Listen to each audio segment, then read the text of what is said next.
Hello everyone and welcome friends to this video. Today friends I will share with you how to customize Horizon theme on Shopify. So the first step you need to do, download the theme, write on Google Shopify Horizon theme and click this template. After that click this theme, click customize, and from customize friend you will open this theme. As you can see, this is my theme, Horizon theme. And from here you have a home and catalog and contact, and you have a list of headers. You can add headers and section all. You can control all your theme here.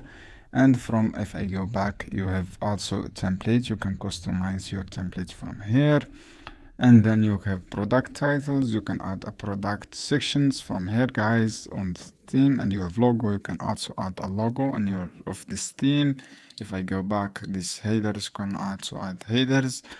And this is if I exit and I go back, this customized theme. And you can also, guys, have this option, add section and footers option. You can add size of this. You can control all this layout, as you can see here, and you have top binding. And if you complete these steps, just click save option. This is how you can do, guys. I hope this video helpful for you. Don't forget to give like and give share this video for more content. See you on another video soon.